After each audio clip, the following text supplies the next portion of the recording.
As for the war with Iran right now, it feels like almost two wars going on, an American one and an Israeli one. The Israeli one, I think we understand better. The American one, we don't understand particularly well. And I know it's largely the same thing or the same war, but it feels like two different ones.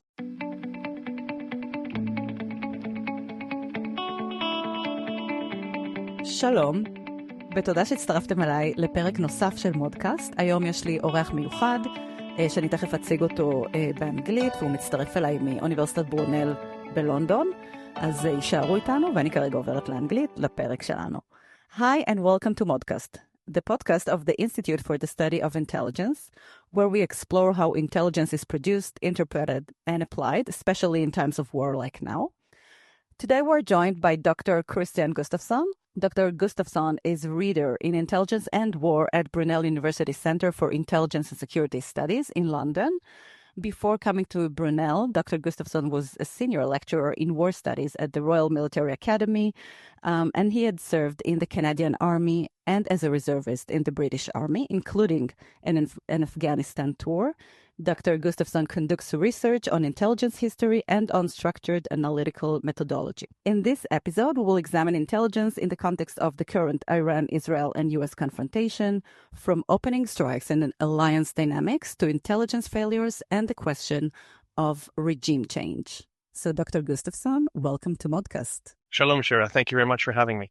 Thank you so much for joining us. I'd like to start, to begin broadly. As a UK researcher and currently an observer to this war, how do you understand the current, confrontation, both from an intelligence perspective and also speaking about, a regional war or like a global war or confrontation? Well, as you start me off on a little question, sure, thank you. I will speak from a sort of UK point of view and from not trying to represent any official stance, but there's definitely a feeling in the sort of the chat amongst people who study this sort of thing that we're in the midst of something much bigger than what we're just seeing day to day. From the UK point of view, this is probably an extension of a conflict that started in 2022 with the Russian invasion of Ukraine and is itself a continuation of other threads which seem to be coming together. And there's definitely a sense amongst security scholars and people who work in this field that we're in the midst of that something bigger. There's a lot of discussion to the extent that, well, this doesn't look like exactly the 1930s. It rhymes a lot with the 1930s from a point of view that the UK is looking at the world and feeling a bit ill-prepared for what seems to be going on, which is much bigger things. As for the war with Iran right now, it feels like almost two wars going on, an American one and an Israeli one. The Israeli one, I think we understand better. The American one, we don't understand particularly well. And I know it's largely the same thing or the same war, but it feels like two different ones. And I think people understand it as two different things. Can you elaborate a bit about the ambiguity maybe that you're speaking about regarding the American point of view or the American war, if we separate between the two? So first of all, I'll start with saying I have a tremendous amount of respect for the American intelligence community. And I have spent a lot of my academic career looking at the American intelligence community. And while my experience is that with the British one, I think there's enough in common. They're cousins, if not siblings. Anyone who spent any time looking at the history of the Middle East and American relations with Iran will understand that there are certain patterns that are going to come out in any conflict. And what I think we struggle to understand is what is the American war aims. What did they think they were going to achieve? How did they think they were going to achieve it? And what did they expect the Iranians to do when they started this? Anyone who is a student of war in general understands you can make an assessment of what an adversary is going to do. But if given a choice of three options, the enemy will always respond with the fourth. And in this instance, the Iranians are not an insignificant nation. They are not an insignificant or unthinking people. and they have chosen a range of responses to the American actions, which I think most people who look at this field would say were predictable. And yet the Americans seem surprised by them. Now, the reason I say this is a separate thing from the Israeli war, as I think the Israeli war aims are a little better defined, or we can understand them better. The threat to Israel is more significant. It is more existential for Israel. Israel has been living with Iranian proxies for a long time and has had a very good outcome, I think, since 7 October in reducing the capacity of Iranian proxies in the territories surrounding Israel, and have a more defined and realistic aim of reducing Iranian capacity to harm them, either through ballistic missile threat or through proxies. So we can understand that quite well. But I don't think we have a good understanding of what the Americans thought they were going to achieve, what they expected Iran to do, why they didn't expect Iran to do things like closing the Straits of Hormuz, and why they wanted to do this now, are not things that make a lot of sense to us. So I hope that makes sense, that we can separate the war aims of the two parties. I can get what Israel wanted to do. I struggled to understand what the United States thought it was going to do. It's a very interesting point. Looking at this point in time, 4 weeks into the war, can you share with us your insights and your impression regarding the intelligence aspects of this campaign? So, intelligence in war, big question again, and it covers a whole scale of things. So, at one sense, and I think the Israelis 100% have mastery of this, and I think the Americans also are very close to mastery on this, which is the intelligence for targeting. So, in the warfighting aspect of thing, there's no doubt in my mind that the Israeli targeting enterprise is pretty world leading. Certainly we in Western Europe have really, I think, only the barest conception of how swept up you are in being able to turn tactical intelligence into targeting solutions and weapons on target in a really joined up, really comprehensive way that really attacks the enemy's system of systems. So I think you have a very, very sophisticated targeting enterprise. And one, I think many other first world militaries, would be jealous of copying. That is at one end of the spectrum. Just being able to run really fast targeting intelligence doesn't win you a war.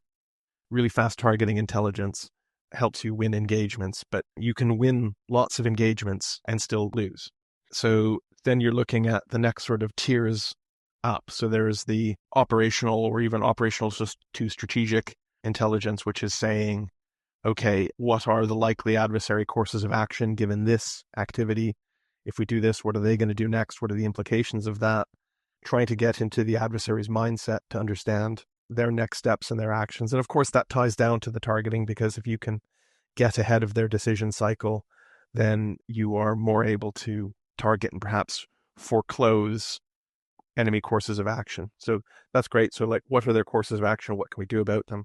And then the next step up is that higher strategic, predictive, and futures work. So getting into the adversary's whole state way of thinking. And that's a really difficult thing, to try and understand how an adversary is thinking, not just about the current engagement, but about war, about the survival of their state, about what they want to achieve out of it.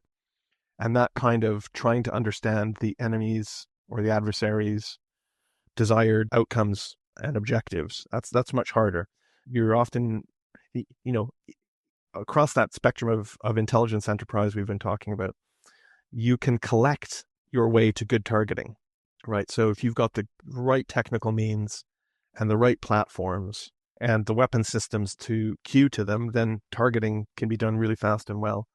And a lot of the thinking can be done beforehand, right? So you understand how an enemy system works and what you need to unplug from that to be able to affect it.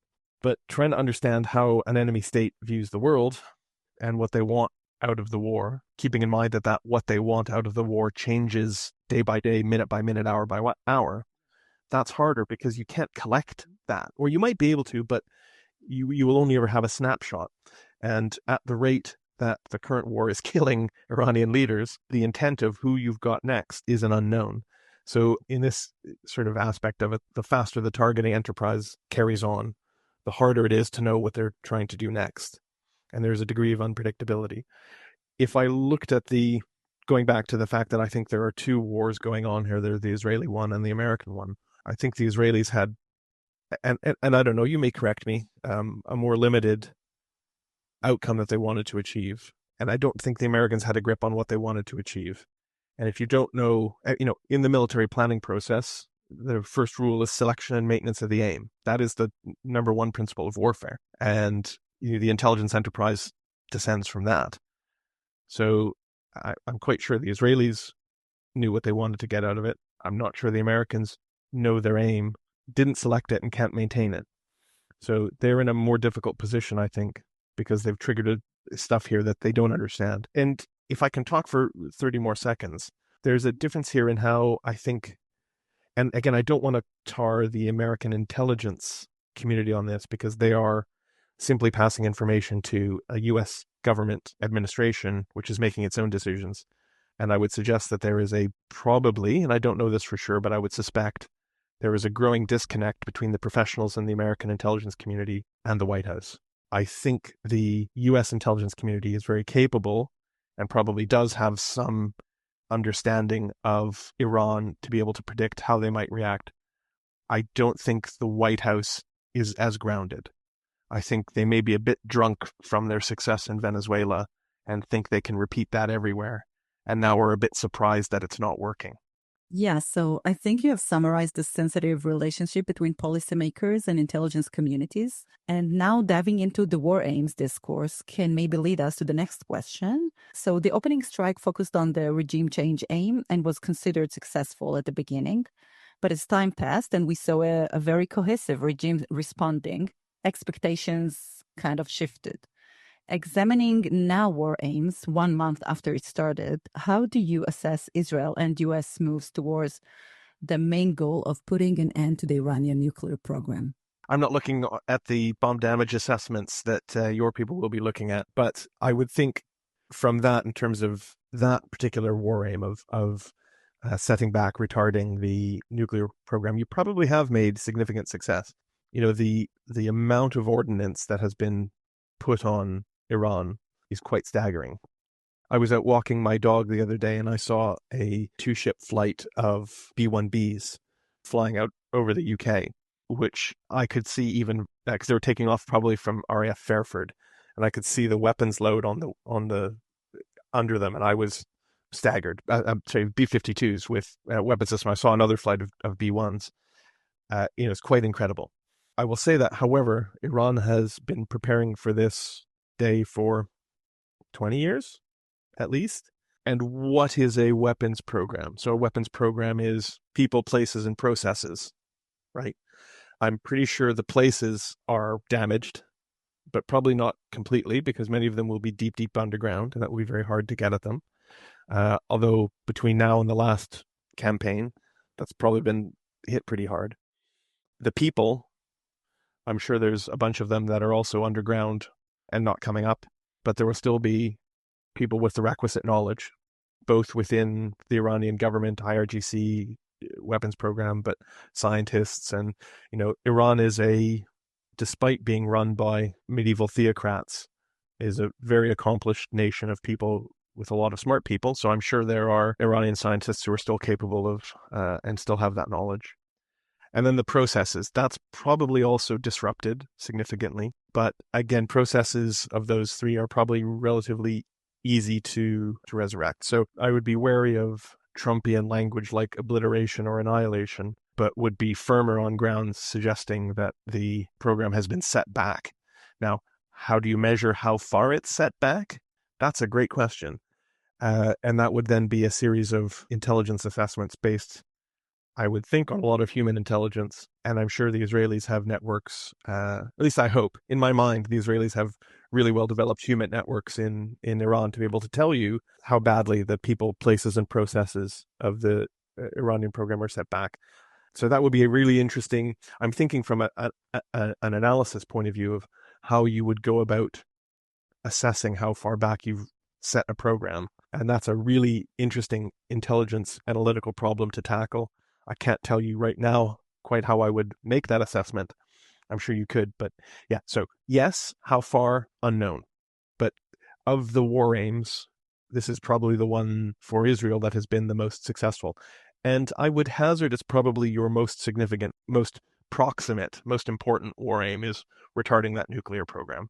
Yeah, that's interesting. You've mentioned bombing assessments and post-war assessments. And thinking about the first Israel-Iran war, Israelis were surprised by the fast recovery of the Iranian missiles industry and the pace of production, and assessments were not accurate. So this makes one think about future assessments in regard to an adversary's capabilities and, of course, the costs of war. I would imagine for Israel as for the United States, the cost of this, just in terms of weapon systems put down range, is mind-blowing. We must never forget how expensive war is. No matter how good you think you are at it and how quickly you think you're going to win, it's always going to cost more than you thought. In fact, take your worst estimates of how much it's going to cost and double it or triple it, because an adversary is also... so this is a famous Churchill quote that I love is, no matter how confident you are in winning a war, remember that there wouldn't be a war if the other side didn't also think they had a chance of winning. So, Iran have, as I mentioned before, been thinking about this day for 20 years and are an innovative and intelligent people, and will have taken measures to try and preserve at least kernels of a nuclear program. I mean, the Russian war on Ukraine, the NATO war on Libya, have proven to people around the world that if you don't want your regime to be changed, if you don't want to be invaded by a neighboring state, then the best choice is to have a nuclear weapon. From a strategic studies point of view, the nuclear calculus is clear. Have nukes. So you think that maybe this war would maybe even incentivize Iran to run for a bomb, not just to walk or maybe, be on the edge of it? This could be one of the outcomes of this war. Yeah, this is war is never simple, or the simple things are very difficult, as they say. We had probably a chance with the JCPOA, but the problem there was it bought Iran space and time to run proxy wars. So we had one option that seemed to be making advantage on one line, but was costing us on another line. Nobody here is sad to see the mullah's regime taking a pounding, right? Everybody acknowledges, well, at least I hope, most people I speak to anyway, acknowledge that these are not nice people. I don't think the massacres that surrounded the protests earlier this year got the coverage they probably should have got in the UK, but I don't think the strategically aware people I'm talking to are sad to see the mullahs getting hit. But that is different from a calculation that this was the right way to go about dealing with that regime. Unless, cycling back to your point, the aim was just to mow the grass again. We often go to war because we think it's going to solve a problem, but we forget that it also creates a series of subordinate problems in and of itself. War is a series of dilemmas, and each action raises a set of new dilemmas. And then it's a resource question within those series of dilemmas is, what is the optimal choice to use scarce resource to achieve the aim given this dilemma? From the United States point of view, again, I'm not in their shoes, but I'm trying to think from their point of view. The strategic dilemmas that Iran has raised are probably bigger than they expected. I think the Israeli government had an opportunity to act, but now the war has taken on, as they tend to do, a life of its own. And the strategic dilemmas that you're being presented with are increasingly difficult ones. So I don't see... I try to conceive of I have a very good friend that I was in the military with in Canada who now teaches at a university in the United States, and he writes on the sort of theory of conflict conclusion. How do you win? How do you make an adversary conclude that they have lost? And in that is the fact is you can't win unless the adversary also thinks they've been beaten. And I don't see right now how you convince Iran that they're beaten. And that's a dilemma, because you can either choose to persist or you can make a decision to pull back. Each of those has their own set of costs and dilemmas. So we're not in an easy position, I think, from a sort of strategic point of view for either the United States or Israel. And again, differentiating them, the costs to Israel are different from the costs to the United States. The United States is paying costs in terms of its alliances. It's paying the cost in terms of markets and price of oil. While some of those also affect Israel, Israel's concern is much more proximate, much more immediate, and much more existential, I think. There's a lot of dilemmas here. I'm not clearing them up, but there are a lot of dilemmas here. So I want to take us back to 2003 to go back to the Iraq War. You've studied the Iraq War closely and researched it. If we're looking, back at this case of the WMD case of Iraq, we are seeing some similarities, in terms of the main war aims of the two campaigns. From removing the big threats, and of course, talking about the regime change or regime destabilization. But what would you think were the core intelligence failures back then? And do you see any risks of similar dynamics here? So probably the issue in the Iraq war was what we might call single outcomes forecasting or risk mirroring even, where you are effectively choosing a course of action which is the one you think is most likely, and then seeking evidence to support simply that course of action. So in the reports the government has commissioned in the UK, and similar to the ones in the US, the American ones are a little more politicized. The idea was, in the first instance, he had weapons of mass destruction. That was the one forecast that they were working on, and everything else was built around that forecast. And so they sought evidence to support that forecast.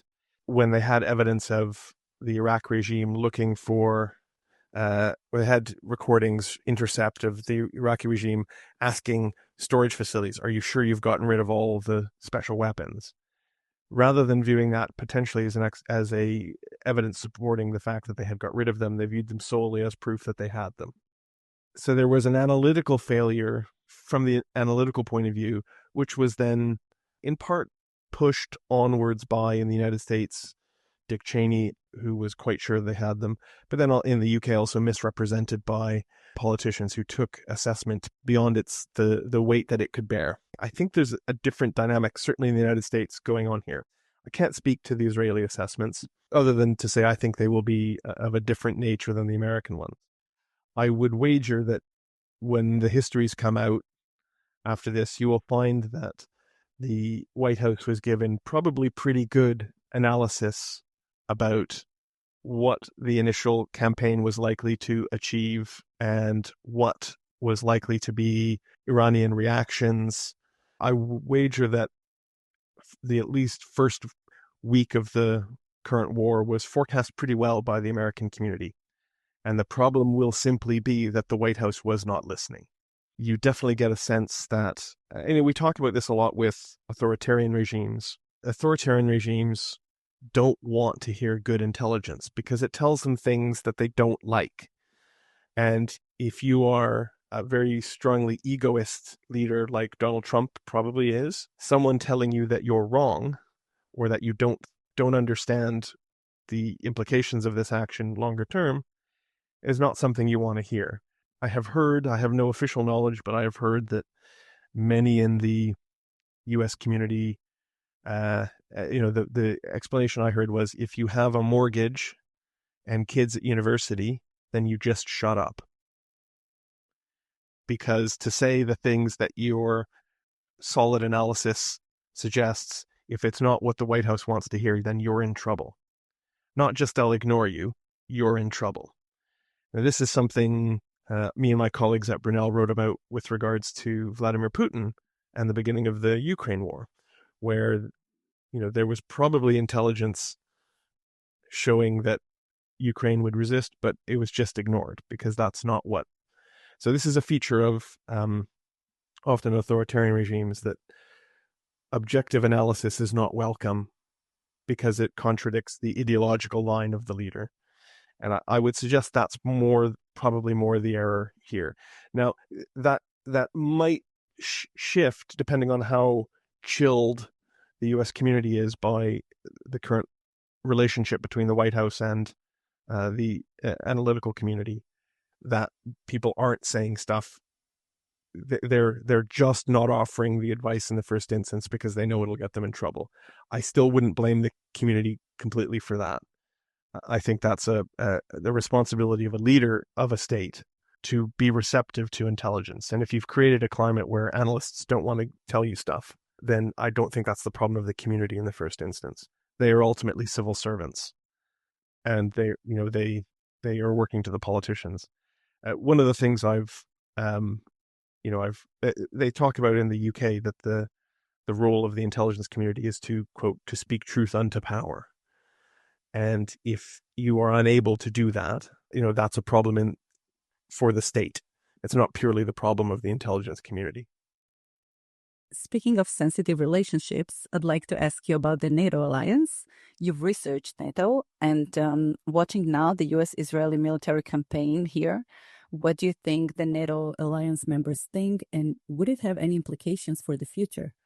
Yeah, I mean, I've seen stuff in the news today already about how people are viewing the relationship with the United States. I mean, it's difficult right now. I think a bigger question is Donald Trump, for whatever reasons he has in his head, is not one, I think, who naturally understands the value or utility of allies. So he's very transactional, and he views everything from a sort of prisoner's dilemma point of view. What benefit do I get out of this relationship? But forgetting that something like a prisoner's dilemma, if you play it often enough, the optimal point is to cooperate, not to cheat on colleagues.